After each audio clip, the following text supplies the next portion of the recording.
Hi friends, welcome to our channel. తెలంగాణలో కొత్త ration card అర్హతలు ఇవే. ఇప్పటి వరకు మన ఛానల్ని సబ్స్క్రైబ్ చేసుకోకపోతే సబ్స్క్రైబ్ చేసుకోండి, లైక్ చేయండి, షేర్ చేయండి, కామెంట్ చేయండి.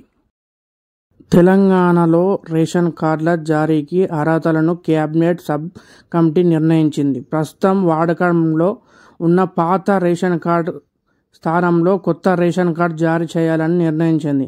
అదేవిధంగా కొత్త రేషన్ కార్డుల జారీకి గ్రామీణ ప్రాంతాల్లో వార్షిక ఆదాయం 1,50,000 మాగాని 3.50 ఎకరాలు, చిలక 7.5 ఎకరాల లోపు ఉంటే రేషన్ కార్డు వర్తిస్తుంది.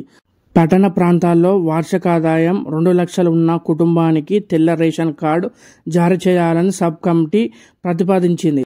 తెలంగాణతో పాటు ఆంధ్రప్రదేశ్లోనూ కార్డులు ఉన్న వారికి ఆప్షన్ ఇవ్వాలని నిర్ణయించింది. అంటే ఏ రాష్ట్రంలో కార్డు కొనసాగిస్తారన్నది నిర్ణయం తీసుకోవాలన్నమాట. ఈ ప్రతిపాదనపై అన్ని పార్టీల ఎమ్మెల్యేలు, ఎంపీల సూచన తీసుకున్నట్లుగా సబ్ కమిటీ వెల్లడించింది. కొత్త రేషన్ కార్డుల జారీ కోసం ప్రభుత్వం కేబినెట్ సబ్ కమిటీ నియమించిన సంగతి తెలిసిందే. మంత్రి ఉత్తమ్ కుమార్ రెడ్డి అధ్యక్షతన ఏర్పాటైన ఈ సబ్ కమిటీ గత కొన్ని రోజులుగా వరుస సమీక్ష నిర్వహించి కొత్త రేషన్ కార్డుల జారీకి అర్హతలు సిద్ధం చేస్తుంది.